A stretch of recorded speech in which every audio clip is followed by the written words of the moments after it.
Hechos 13, verso 1 en adelante. Muy bien, vamos a hacer primero un pequeño recordatorio de lo que ha sucedido. Hechos 13, 1. Vamos a hablar de la estrategia del Espíritu Santo. La estrategia del Espíritu Santo. Hechos 13, 1 en adelante. Muy bien, vamos a leer esos versículos de la palabra del Señor y vamos a meditar en ellos para ver qué es lo que tiene el Señor para nosotros. La palabra de Dios dice así: había entonces en la iglesia que estaba en Antioquía profetas y maestros: Bernabé, Simón el que se llamaba Níger, Lucio de Cirene, Manaén el que había sido criado junto con Herodes el tetrarca, y Saulo. Ministrando, y mire bien, ministrando estos al Señor y ayunando, dijo el Espíritu Santo: apartadme a Bernabé y a Saulo para la obra a que los he llamado. Entonces, habiendo ayunado y orado, les impusieron las manos y los despidieron. Oremos. Padre, bendiga su palabra, ayúdanos a todo corazón para que podamos aplicarlo a nuestra vida y a nuestra iglesia. Te pedimos, Señor, que puedas hablarnos, exhortarnos a través de tu Espíritu Santo. En el nombre de Jesús. Amén y amén. El proceso que Dios ha seguido con respecto a la iglesia ha sido muy relevante, porque cuando llegamos al capítulo 11 vimos la fundación de la iglesia en Antioquía y vimos las características. Vemos el capítulo 10 y el capítulo 10 particularmente, Dios utilizando una manifestación a Cornelio y habiéndole hablado a Pedro por medio de un sueño. Hace un momento no estaban abiertos, y eso yo lo expliqué constantemente, porque para ellos la salvación le pertenecía solo a Israel. ¿Cuál fue el cambio dramático dentro de la iglesia de Antioquía? Es que, óigame bien, es el Espíritu Santo el que... ¿Por qué? Porque aunque los judíos estaban cerrados podemos aceptar algunos gentiles que se conviertan, que vengan al evangelio y que crean en Cristo. El Espíritu Santo dijo: no, yo voy a tocar a los gentiles y voy a abrir, ¿verdad?, una comunidad. Como el Espíritu Santo obró en los judíos, de la misma manera va a obrar en los gentiles. Entonces, Antioquía es el reflejo de una comunidad llena de diferentes personas de diferentes nacionalidades que no son judíos, pero que el Espíritu Santo ha venido a bautizarlos y que los ha hecho parte de la iglesia. Esto es bien relevante. ¿Por qué? Porque aunque los judíos no los querían dejar entrar, el Espíritu Santo sí los dejó entrar a la salvación. Vea conmigo Hechos 11, 19. Ahora bien, los que habían sido esparcidos, Hechos 11, 19, a causa de la persecución que hubo con motivo de Esteban, pasaron hasta Fenicia, Chipre y Antioquía, no hablando a nadie la palabra, sino solo a los judíos. Entonces ahí vemos que en un primer instante solamente se hablaba a los judíos. Pero ¿qué sucedió? Mire lo que dice el 20. Pero había entre ellos unos varones de Chipre y de Cirene, los cuales cuando entraron en Antioquía hablaron también a los griegos, anunciando el evangelio del Señor Jesús. Y la mano del Señor estaba con ellos, y gran número creyó y se convirtió al Señor. Entonces, el mover del Espíritu siempre va por delante de la iglesia. Aunque los judíos no querían abrirse a los gentiles, el Espíritu Santo ya se estaba moviendo en los gentiles. Entonces, cuando leímos esa porción y la estudiamos, dejamos a unos personajes principales. ¿Por qué? Cuando se da cuenta la iglesia de Jerusalén que en Antioquía Dios estaba moviéndose a través del Espíritu Santo, convirtiendo a gentiles al evangelio y a Cristo, mandan a Bernabé. Diga conmigo: Bernabé. Bernabé era un hombre bueno, lleno del Espíritu, que fue mandado por la iglesia de Jerusalén a supervisar el movimiento. ¿Por qué? Porque lo que los de la iglesia de Jerusalén querían garantizar era de que todo se hiciera en orden. Y si el Espíritu Santo se estaba moviendo entre los gentiles, entonces Bernabé iría a supervisar lo que estaba haciendo el Espíritu Santo en ese lugar. Entonces, ¿qué es lo que yo les enseñé con respecto a eso? Que cuando Bernabé mira lo que está sucediendo, que es que se están convirtiendo los gentiles porque el Espíritu Santo así lo ha querido, entonces Bernabé no les pone carga, porque Bernabé pudo haberles dicho, circuncídense, pero no, Bernabé no les pone carga, sino que lo único que les dice es que sigan expresando ese don, que sigan transformándose en esa condición de paz en la presencia de Dios. Vea lo que dice el verso número 22. Mire lo que dice el 22, 11:22. Llegó la noticia de estas cosas a oídos de la iglesia que estaba en Jerusalén, y enviaron a Bernabé que fuese hasta Antioquía. Cuando llegó y vio la gracia de Dios, se regocijó y exhortó a todos a que con propósito de corazón permanecieran fieles al Señor. Entonces no les reprime, no les dice, miren, circuncídense, comiencen a hacer esta acción. No, sino que al contrario, permanezcan fieles. Y fue ahí porque la personalidad de Bernabé es muy importante en esto. ¿Por qué? Porque Bernabé va a darse cuenta que esta gente que está recién convertida al evangelio necesita maestros. Diga conmigo, maestros. Ay Dios, maestros. Mire, esto es algo que yo quiero que usted maneje. ¿Por qué? Mire, las tres pasos de crecimiento en una iglesia es el querigma, ¿verdad? ¿Qué es el querigma? Cuando la persona conoce el evangelio, es expuesto al plan de la salvación de Jesucristo. Es decir, se le enseña los pormenores del sacrificio de Cristo. Pero una persona no se puede quedar solamente en la salvación. Entonces, ese es el error que muchas iglesias cometen. Nos quedamos solo en gente salva. Y muchas iglesias somos muy especiales para eso, porque manejamos estadísticas de almas, llevamos todo el conteo de las almas y sacamos a los grupos de evangelistas a evangelizar. Pero ¿cuál es el problema? Usted no puede tener una iglesia solo basada en almas, en salvación, sino que usted tiene que discipular. Diga conmigo, discipular.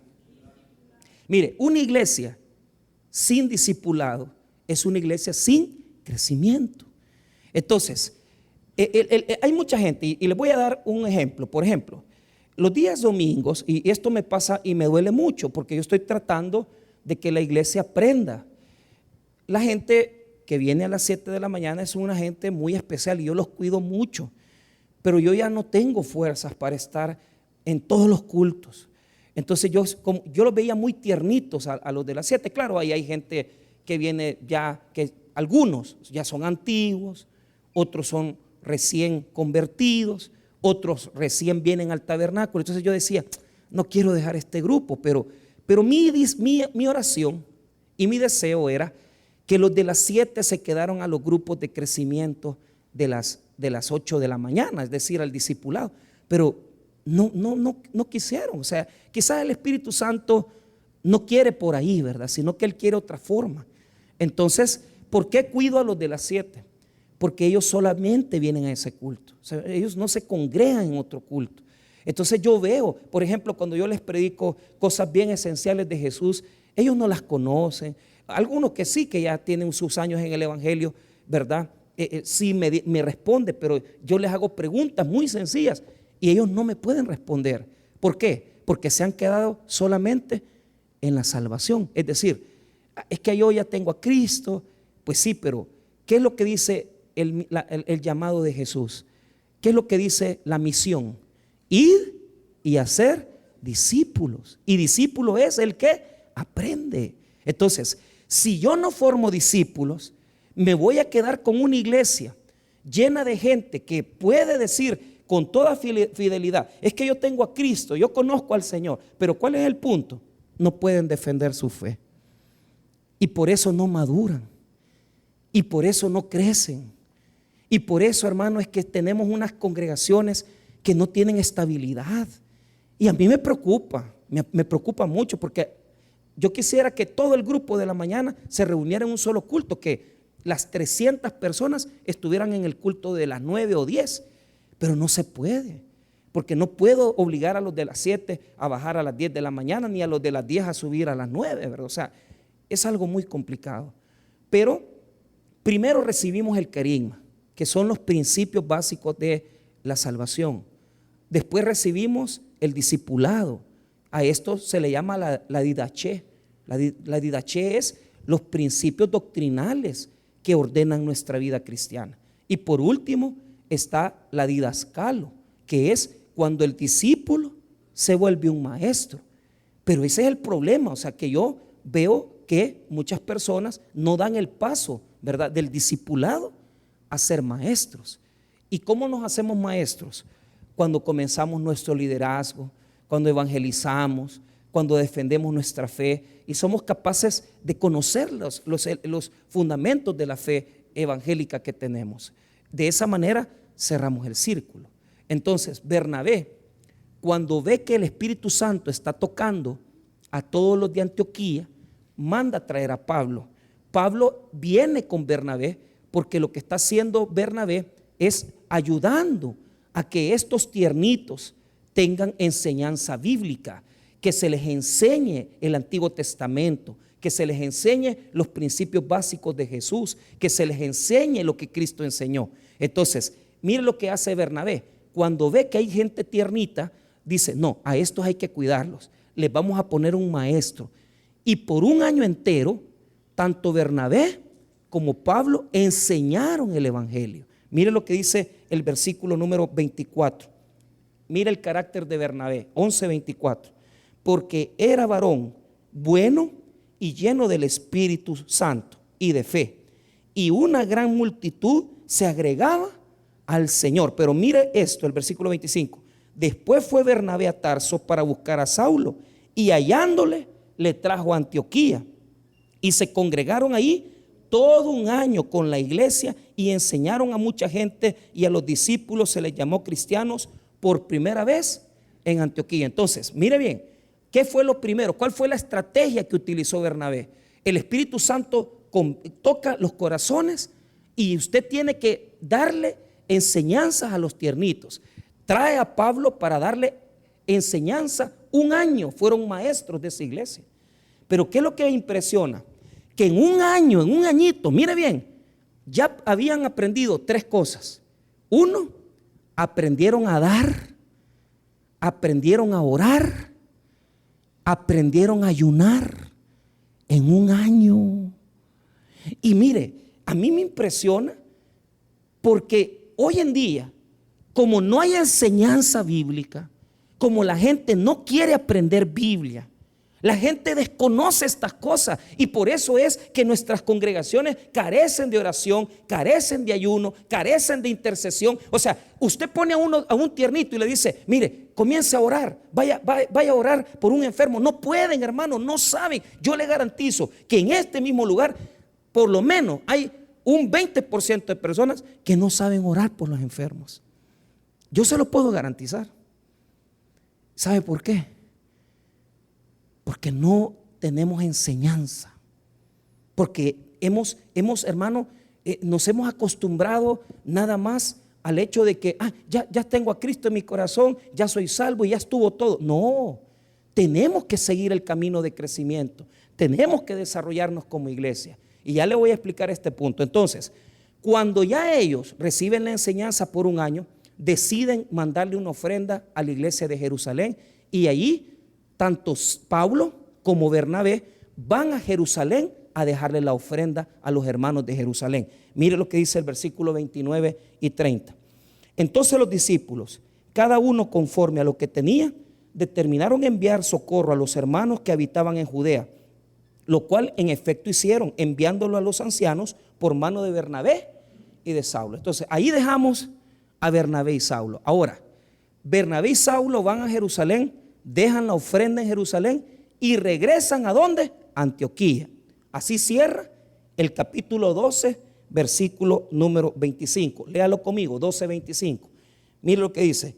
Y Bernabé y Saulo, cumplido su servicio, volvieron de Jerusalén, llevando también consigo a Juan, el que tenía por sobrenombre Marcos. Entonces ahí ya el Espíritu Santo está agregando personajes, porque este Juan Marcos va a tener un rol importante en los siguientes capítulos. Entonces lo que quiero que note es que una iglesia tiernita de un año ya se movía en el Espíritu Santo.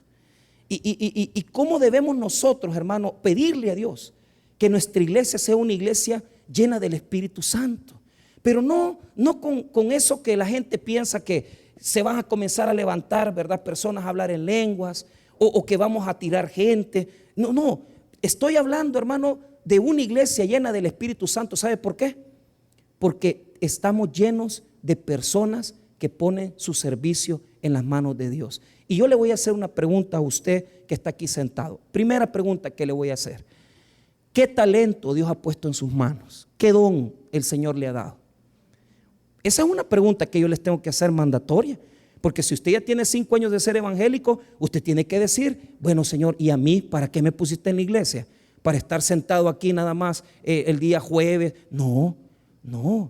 Diga conmigo: dones. Mire, yo aprendí del pastor Ramón Tobar en esa materia de teología pastoral que nos dan en el seminario. Él decía: si usted todavía no ha descubierto lo que usted es, vaya, pruebe, equivóquese y aprenda. Diga conmigo: vaya, pruebe, equivóquese y aprenda. O sea, mire, ese es el problema de la iglesia, que no quieren probar. O sea, ¿usted cree, hermano, que usted va a aprender a evangelizar de un día para otro? Eso va a pasar tiempo. Se va a equivocar, va a decir cosas que no debe. Yo les contaba de que, mire, no hay peor sermón en mi vida. Y ese ha sido los peores 2 sermones de mi vida. La primera boda que yo hice y el primer sermón que yo prediqué frente al pastor fundador, doctor Edgar López Bertrán, padre, en Honduras. Nunca en mi vida yo había, voy a dejar el de la boda, porque el de la boda es un recuerdo triste, porque yo nunca había casado. Y esa fue mi primer boda. Mi primer boda fue con una ceremonia que hice para unos hermanos a quien yo amo mucho, pero la fui a hacer al Seguro Social, en el Hospital de Especialidades. Y mi hermana Teresa Balcáceres, había tenido un derrame cerebral y una cirugía. Entonces la hermana estaba a punto de morir.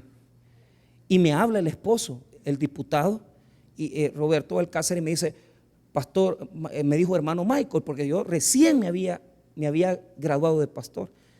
¿Qué pasó, don Roberto? Me dice: Tere quiere que usted nos case. Pero yo pensé que estaban súper bien. No, había sufrido un derrame, estaba en el Seguro Social y ella quería casarse por la iglesia, porque se habían casado por lo civil y no por la iglesia. Ay, hermano, yo jamás en mi vida había casado. Me comienzo a guayabear la boda y a aprendérmela de principio a fin, y de nada sirvió, fíjate. Porque cuando ya yo fui, hermano, mire, y voy viendo a la hermana Tere, que la van bajando en una silla de ruedas, y la enfermera y don Roberto, y vi a un montón de gente ensacada, y yo creo que diputados o guardaespaldas, a ver qué eran ustedes. Pero yo la boda la hice al revés, hermano. O sea, me confundí tanto, hermano, tanto que, porque estaba tan nervioso, pero lo que a mí me impresionaba era la enfermedad de mi hermana Tere. Hasta este día no se me ha quitado la vergüenza. Y yo creo que ellos se han de acordar el día que yo hice eso, porque a los 2 meses que pasó esa ceremonia, la hermana Tere falleció. Entonces, malo. Pero la otra vez que yo me puse así en esa cuestión de miedo, de temor, fue cuando el pastor general me escuchó predicar por primera vez en Honduras. Y el pastor, hermano, yo comienzo a predicar en una campaña que había establecido el pastor Corcio, que él estaba en San Pedro Sula, y nos había invitado al pastor fundador. El pastor fundador predicaba miércoles y viernes. El pastor Quesada de Soyapango, que cuando era todavía del Taber, predicaba jueves y yo predicaba martes. Ay, hermano, pero yo solo vi que se paró y me comenzaba a tomar fotos. Y yo, hermano, el sermón, de tanto miedo que yo le tenía al pastor, y me confundí todo, hermano. Mire, o sea, hice un revoltijo, una ensalada. Mire, cuando yo terminé de predicar, yo me bajé y bien me acuerdo que nos dieron baleadas de cena. Y el pastor se me sienta a la par y me dijo: qué bueno estuvo el sermón. Mentira, hermano. Y si puras herejías había dicho. Yo, ay, dije yo que, mire, hasta ahora no se me quita la pena. Entonces, pero ¿qué es lo que le quiero mostrar? Si no probamos, no aprendemos. ¿Ah? O sea, usted no va a aprender de un día para otro, tiene que aprender probando. Pero usted tiene un don de Dios. Diga conmigo: tengo un don de Dios. Pero tiene que ponerlo a trabajar. Porque no es posible que tengan ya 8 años de ser cristiano, 5 años de estar en esta iglesia, y usted solamente tenga el don escondido, ¿verdad? Y el talento enterrado. De tal manera que hay personas aquí que tienen una gran capacidad. Pero ¿cuál es el problema? No quieren probar, no quieren aprender, no quieren poner ese don al servicio de Dios. ¿Y sabe cuál es el tema más terrible? Que Dios nos va a pedir a nosotros cuentas de lo que hicimos con nuestros dones. Y va a ser terrible cuando usted le venga a decir al Señor: ¿qué hiciste con el talento que te di? O sea, el talento en esa época era un sistema monetario, era una moneda. Ah, mira, Señor, fíjate que lo que hice fue que lo enterré. ¿Cuántos hermanos en nuestra congregación que sus dones los tienen enterrados? Sus dones los tienen totalmente sepultados y todavía no ponen al servicio de Dios. ¿Y por qué les quiero decir eso? ¿Por qué les quiero decir eso? Mire, al año de que había pasado que el Espíritu Santo vino a Antioquía, la iglesia de Antioquía comenzó a orar, comenzó a interceder, comenzó, hermano, a pedirle a Dios. ¿Para qué? Para que Dios comenzara a manifestar lo que Él tenía para la iglesia.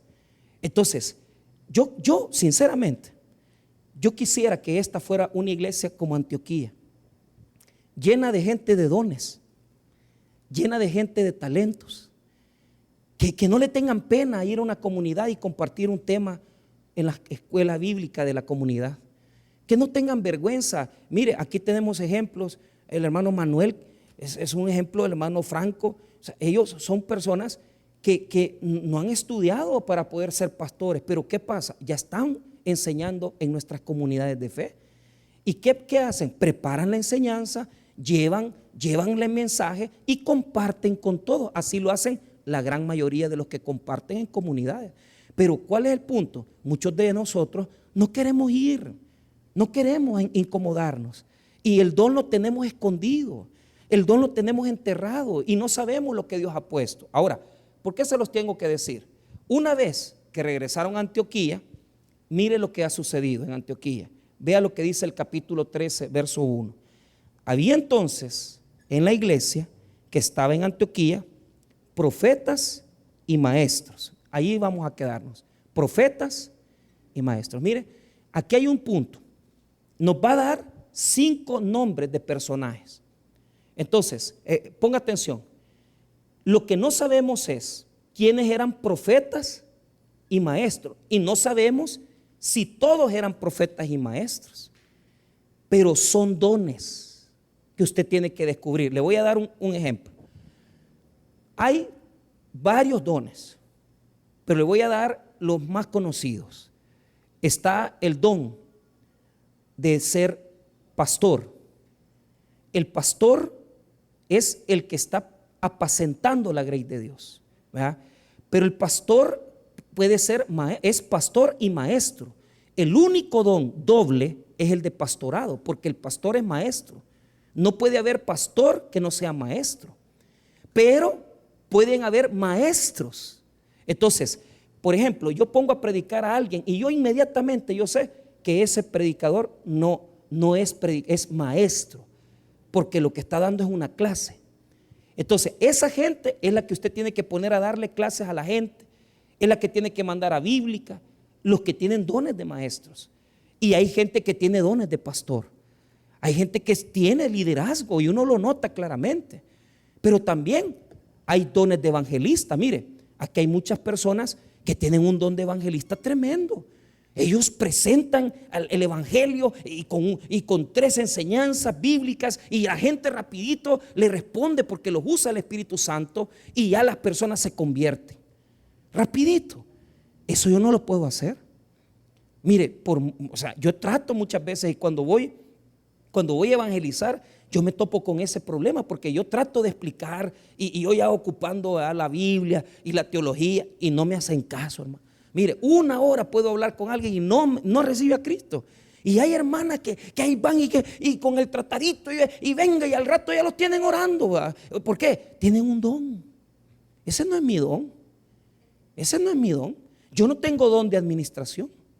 Por eso tengo gente administrando, porque ellos saben administrar. Entonces, ¿qué es lo que yo hago? Decido, digo, paguen esto, pongan lo otro, echen a fulano, quiten a mengano. Esa es mi decisión, pero yo no toco dinero, porque yo no puedo administrar, no es mi don. Si yo fuera mi don, tuviera grandes capacidades para administración.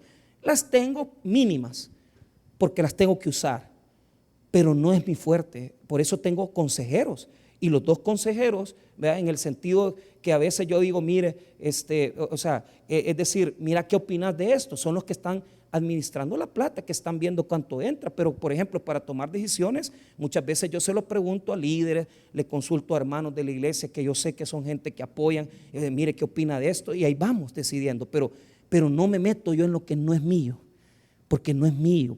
Si yo ya me meto en otra cosa que no es lo mío, yo no funciono, yo no puedo funcionar. Entonces, usted tiene dones espirituales, y en la iglesia de Antioquía estaba el don de maestro y profetas. La iglesia había crecido con los 2 dones. ¿Por qué? Porque se necesitan maestros para enseñar la palabra, y se necesitan profetas. En ese momento la profecía se desarrollaba diciendo partes de la revelación que Dios le daba a la iglesia. Entonces el profeta actuaba como, digamos, un predicador, como el que decía, miren, Dios dice de esta forma, Dios orienta de esta manera. Entonces Antioquía tenía profetas y maestros. Entonces, ahora, ponga atención, nos va a dar un listado. Todos los listados de la escritura tienen un propósito. Usted, cuando ve un listado de nombres, usted tiene que fijarse en 2 cosas. Primero, ¿quién es el primero de la lista? Y segundo, ¿quién es el último de la lista? Y número 3, ¿cuáles son las características del listado de los nombres de esas personas? Y le voy a dar un ejemplo. Primero leamos este versículo para que lo podamos entender. Lea conmigo el versículo 1. Había entonces en la iglesia que estaba en Antioquía profetas y maestros. Mire los nombres: Bernabé, Simón el que se llamaba Níger, Lucio de Cirene, Manaén el que se había criado junto con Herodes el tetrarca, y Saulo. Diga conmigo 5. Diga conmigo 5. ¿Por qué los pone hechos ahí? Porque hasta ahorita lo que importaba en la iglesia, hasta ahorita, porque aquí hay un cambio, diga conmigo un cambio, ya no nos va a hacer trascendente la lista antigua.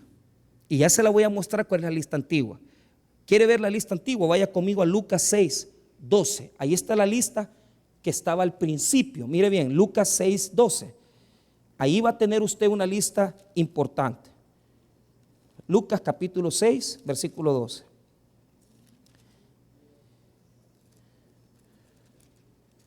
Mire lo que dice.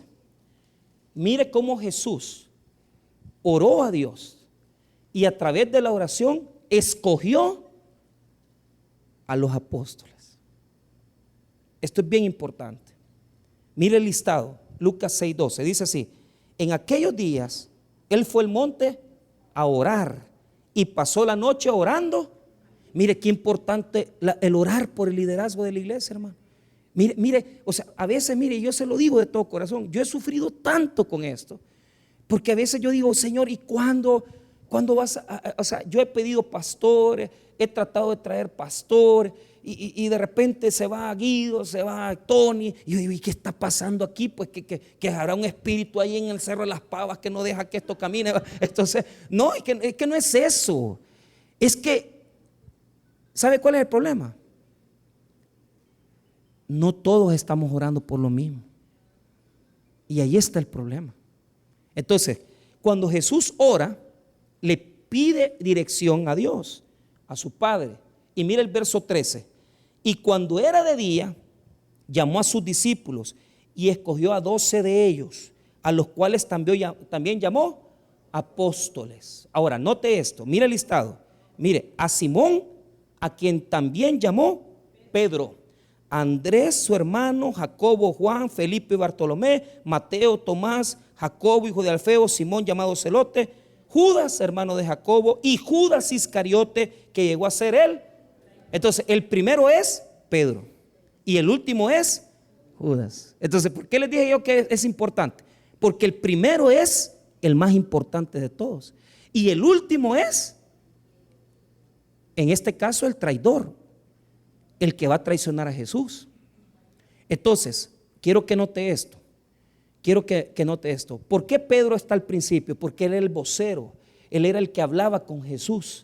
Él era el que decía, Jesús le decía las cosas a él se las comunicaba a los apóstoles y así se interactuaba en una comunicación. Entonces, el listado nos establece 12 nombres. Ahí hay personas de diferente abolengo. Por ejemplo, todos son judíos, pero unos eran celotes, otros hermanos eran cobradores de impuestos, ¿verdad? Otros se dedicaban a la pesca. Entonces, note esto. Cuando usted nota, vea el versículo número 14. A Simón, a quien también llamó Pedro, a Andrés su hermano. Entonces, mire qué bonito. Jesús siempre llama a hermanos, porque entre los 12 habían 2 parejas de hermanos. Estaba Pedro con su hermano Andrés y estaba Juan con su hermano, ¿verdad? Santiago.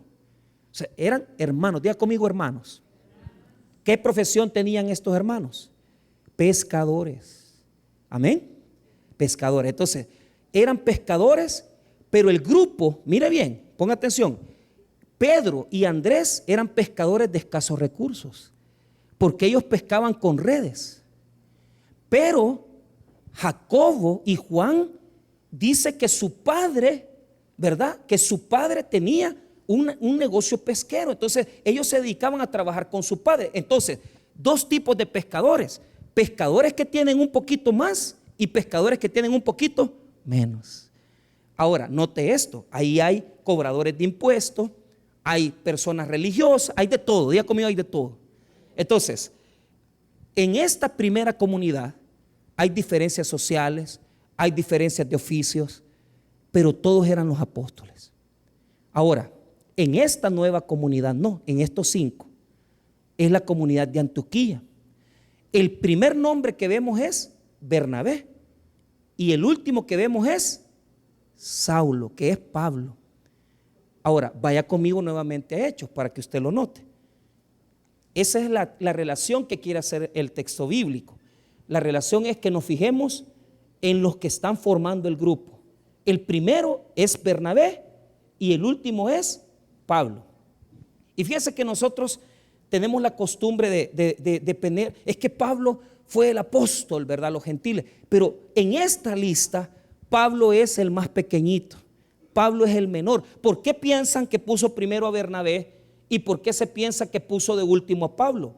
Los eruditos piensan que era por la edad, que Bernabé era el más adulto, ¿verdad? Y que Pablo era el menor. Pero ¿qué es lo que yo quiero mostrarles? Que Pablo, siendo el menor, llegó a ser el más relevante. Y mire, a mí me ha pasado, a mí me ha sucedido.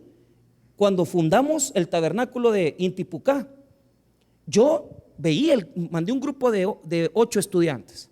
Vaya, y yo sabía que la estrategia del espíritu no es la estrategia del hombre. Entonces, fueron los 8, comenzaron a predicar, pero había un muchacho que era bueno para predicar, muy bueno para hablar. Dirige el púlpito, lo hace reír, usted despierta y usted se divierte y tiene un gran talento. Pero yo pasé orando, y eso se lo puede contar el pastor de ahí. 1 año pasé orando, y yo decía: Señor, yo no quiero que esta iglesia sea una iglesia que desaparezca. Yo quiero que esa iglesia crezca, que esa iglesia prospere. Y mire, el Señor me pone aquella cosa en mi corazón. A pone, porque habíamos quedado que ellos iban a decidir a quién iban a dejar de pastor. Entonces todo el grupo había escogido al que hablaba mejor de todos, al que decía hablar y el que predicaba y contaba chistes. Pastor, me decían, deja a fulano, me dice, deja a fulano. No, ahí yo decidí y dije: no van a dejar a van a poner a fulano de tal. Y escogí al pastor Néstor, al pastor Raúl Lazo. Y mire, aunque muchos de ellos, porque algunos se molestaron, porque uno de ellos hasta se fue, 2 se fueron. O sea, dijeron: no, el pastor no nos toma en cuenta. No, es que no me equivoqué. ¿Sabe por qué? Porque yo oré 1 año por eso. Y tal fue que uno de ellos casi lo meten preso, porque era un abogado tramposo de ahí de Usulután, que lo llegaron a denunciar por un montón de problemas. Y claro, el otro hermano él ya no quiso seguir en el ministerio. Entonces el Espíritu Santo no se equivoca. Cuando Dios pone a alguien, usted tiene que saber que esa es la elección de Dios. ¿Cómo lo sabemos? Cuando oramos como iglesia por un líder, por un pastor o por un maestro, y Dios nos pone en nuestro corazón esa certeza, tenemos que dejarnos llevar por el Espíritu Santo. Y a veces va a parecer que no es la decisión correcta. A veces va a parecer que es una persona que uno dice: ¿por qué dejaron a este? Usted no se preocupe, ore y pídale a Dios que Dios lo respalde, porque Dios va a hacer la obra. Entonces, mire, tal fue la cosa que acaban de celebrar 10 años de estar ahí. O sea, no nos hemos equivocado. Dios ha respaldado la obra, han construido, han hecho muchas cosas. Pero eso lo hizo Dios, no lo hice yo. Pero yo sentía aquella carga. No, esta persona, Raúl, yo sentía aquello. Y yo sabía que había estado orando, porque estaba preocupado, porque todo el mundo decida ya, pastor, ¿a quién va a dejar? Ellos me decían: escoge a fulano, no, pongan a este. Pero orando, y Dios ha hecho su voluntad ahí. Entonces, ¿qué es lo que quiero mostrarles? Que los 5 nombres son personas de diferente nacionalidad, son personas de diferentes características sociales, pero que Dios arma una sola comunidad en ellos. Entonces, miren lo que dice el listado, versículo número 1. Había entonces en la iglesia que estaba en Antioquía profetas y maestros: Bernabé, Simón, el que se llamaba Níger. Veamos esto. ¿Quién es Bernabé? Bernabé fue el que llegó de Jerusalén a ver el movimiento de Antioquía. ¿Por qué él va en el primer lugar? Porque en el capítulo 11, versículo número 24, dice que era varón bueno y lleno del Espíritu Santo. O sea, los líderes en la iglesia tienen que ser los que están llenos del Espíritu. Y tienen que ser personas que tengan madurez espiritual. No caben líderes que tengan liderazgo de nombre, sino que trabajen por la obra de Dios. ¿Por qué Bernabé era escogido? Porque, escuche bien, porque fue el que hizo toda la obra en Antioquía. El que llegó y supervisó, el que trajo al maestro, el que se puso las pilas para que la Antioquía mandara la ofrenda. Entonces era un líder activo. No queremos liderazgos de gente apagada, queremos liderazgos de gente que se meta, que se involucre. Tenemos que orar para que Dios levante más ministerios, para que gente pueda levantarse con el poder del Espíritu. Pero cometer el error de poner personas que son buenas. Es que fíjese que este hermano, fíjese que este hermano tiene seminario, es abogado, tiene profesión. Es que a mí no me importa la profesión. Lo que yo quiero es que esté lleno del Espíritu Santo. A mí no me importa si esa persona tiene una condición social. A mí no me importa si tiene título. A mí lo que me importa es que le trabaje al Señor y que esté metido con Dios. El primero es Bernabé. Necesitamos Bernabé en la iglesia. Gente que mueva, que traiga. Vení, Pablo, vamos a predicar, evangelicemos, llevemos, pongamos. Amén. Ay, Dios, papá, aquí no. ¿Qué? Si no quieren liderazgo. ¿Lidere usted el ministerio? No, porque yo me congrego en otra iglesia el domingo. Semejante sinvergüenza. Decidiste dónde te vas a congregar. Pero deja de estar jugando. Allá andan en los ministerios ganando almas y no son ni de aquí son. No, hombre, perdidos andan. No están llenos del Espíritu. Porque si estuvieran llenos del Espíritu, buscaran la unidad.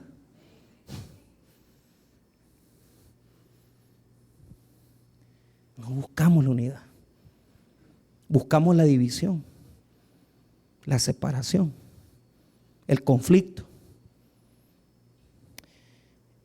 Mire el segundo nombre. Simón, el que se llamaba Níger. Diga conmigo, el negro. Níger en latín es negro, el negro. Pues era tan feo que era negro. Entonces la característica de él era que era de la zona del norte de África. ¿Ah? ¿Y qué quiere decir eso? Que probablemente tenía un color de piel distinto, pero muchos han relacionado este Simón, diga conmigo, con Simón de Cirene. Muchos piensan que fue el que ayudó a cargar la cruz. Y hay bastante teología escrita de esto. Ahora, digamos que fue o no fue el que cargó la cruz del Señor. Pero yo les digo algo, si estaba en el listado de los hombres más importantes de la comunidad, no era porque llevó la cruz de Cristo, sino que era porque era uno de los líderes más llenos del Espíritu Santo de la comunidad. Entonces, yo quiero que note esto, hermano. Óigame bien, los abolengos. Yo quisiera tener aquí gente que, no importando su profesión, su oficio, hermano, pero que estén llenos del Espíritu. Gente que le meta la obra, gente que se apasione por la obra, que colabore. Pero de esa gente hay poca en la iglesia. Y por eso sufrimos mucho. Porque no se necesita más personas que tengan, es que yo le ayudé a Jesús a llevar la cruz. Mira, te voy a decir una cosa. Nadie puede venir a tomar un liderazgo en esta iglesia solamente porque, es que yo estoy aquí desde hace 10 años.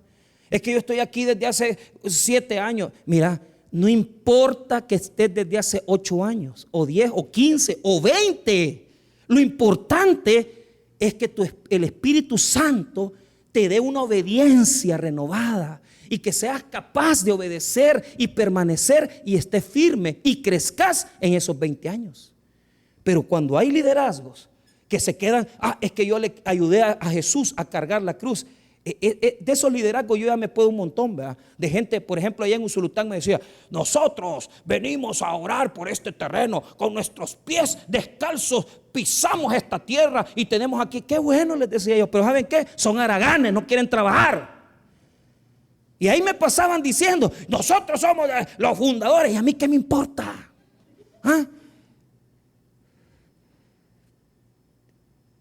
Que se te caracterice no por haber puesto los pies en la tierra descalza, que se te caracterice porque tenés una relación con Cristo diaria y que se note en tu carácter, en tu humildad, en tu sinceridad, en que sos una persona obediente al Espíritu y que te sometes a la palabra de Dios. Ese debe de ser la prevalencia más grande de un cristiano. Por eso debemos de ser conocidos por nuestro carácter. Ahí está Simón. Ahora veamos el otro, Lucio de Cirene. Muchos piensan que pudo haber sido el mismo Lucas, pero no lo sabemos. Lo que sucede es que tenía también una condición que lo más probable que nosotros podemos pensar es que era romano, ¿verdad? Que tenía una condición romana, o sea, era una persona que tenía relación con las condiciones de una cultura diferente. Entonces, mira cómo nos va presentando el texto.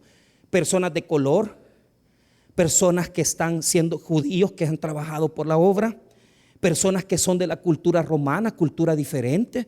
Y usted tiene que trabajar con esas personas, usted tiene que trabajar con esa gente, ¿verdad? Diferente a usted.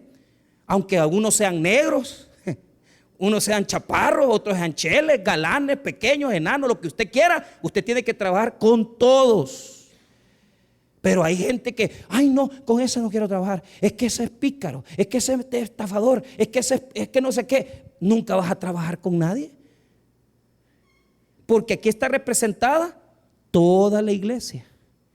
Entonces la iglesia puede estar llena de gente trabajadora, llena de gente de otra cultura, llena de gente diferente. Ahora, notemos el último, el penúltimo, perdón. Mira lo que dice el versículo. Manaén, el que se había criado junto con Herodes, el tetrarca. La palabra criado, súntrofos, en griego, quiere decir, ponga atención, quiere decir hijo adoptado, quiere decir el que se crió a la par. Óigame lo que lo quiere decir.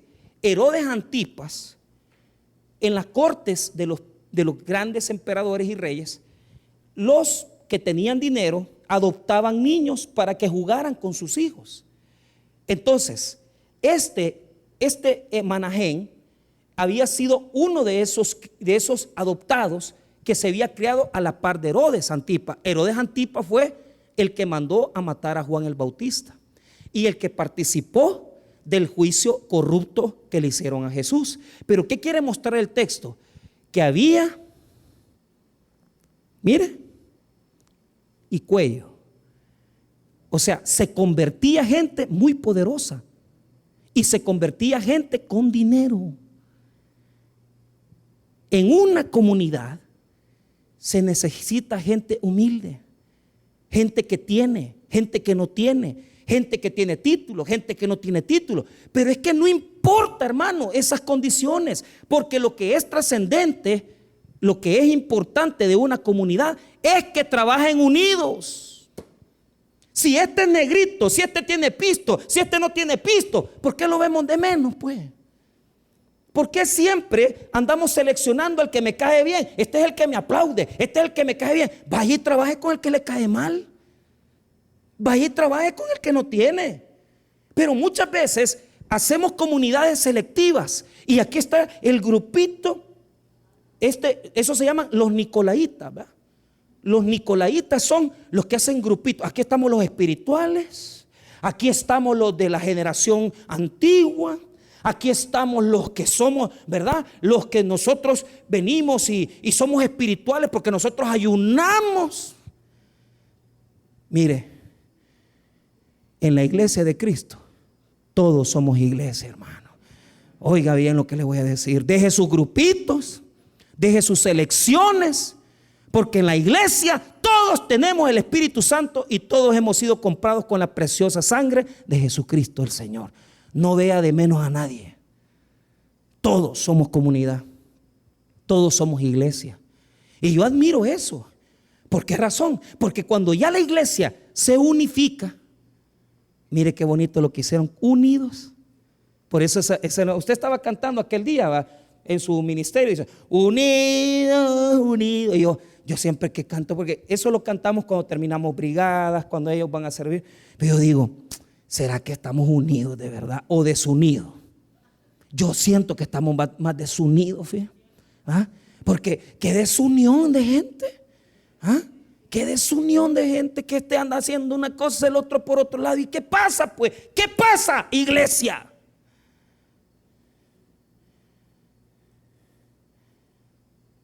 Y ahí queda de risa, ¿da? Pues, unidos, unidos en su nombre, unidos. Mentira, el puñal se están metiendo. Mentira, están hablando mal el uno del otro. Y somos así todos. Yo también, yo hablo mal de algunos pastores y usted lo sabe. Ay, el pastor Michael dice tal cosa. Usted no se meta conmigo. Usted déjeme mis pleitos, mis resentimientos. Esos son mis resentimientos, ¿verdad? Pero usted no pelee mis resentimientos. Pero lo que le quiero decir es, somos muy separados. Y mire, hay muchas divisiones en la iglesia. Y por eso Dios no nos da nuevos líderes. Necesitamos nuevos líderes. ¿Quién va a llevar de aquí en adelante los nuevos ministerios? ¿Por qué no nacen más ministerios de evangelismo? ¿Por qué no nacen, verdad? Nuevos ministerios de matrimonio. ¿Por qué? Por lo mismo, porque como estamos todos separados. Mire lo que dice el versículo 2.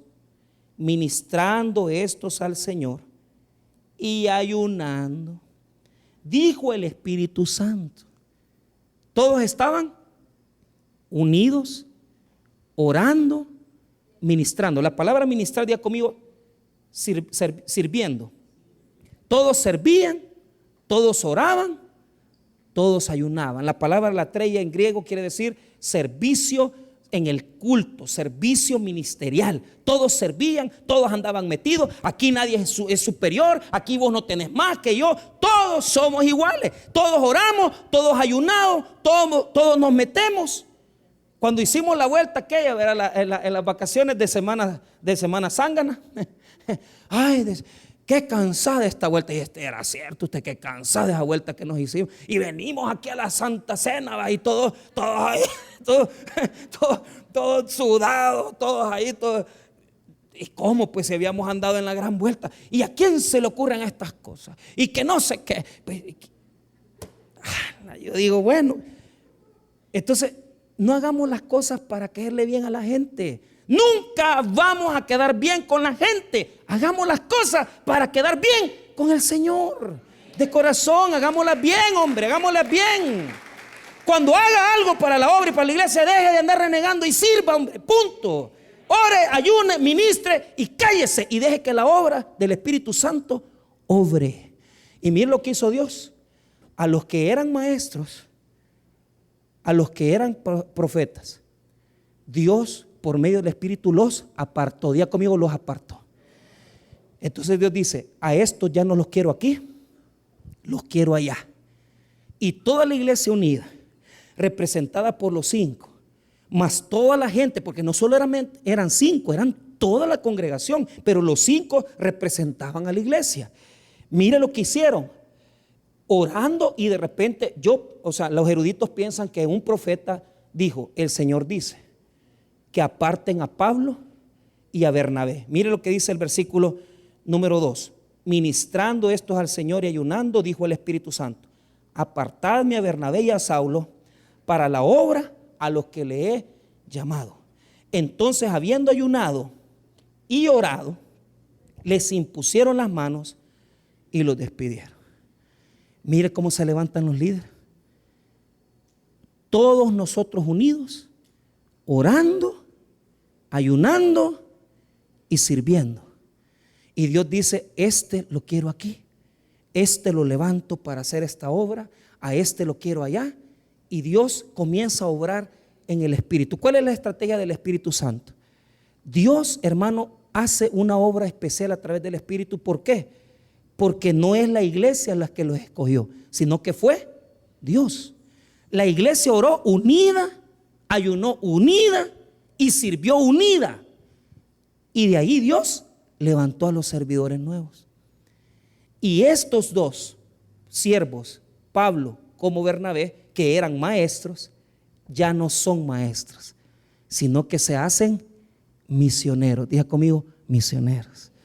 Y mire, hermano, qué bonito cuando usted ya ve un servidor que dice, pastor, fíjese que quiero meterme en algo mejor, algo más grande. ¿Y qué querés? Me voy a ir a hablar, me voy a ir a una comunidad, voy a hacer esto. Entonces la iglesia crece porque aquellas personas que ya están sirviendo, Dios les pone en su corazón a hacer cosas más grandes para la obra de Dios.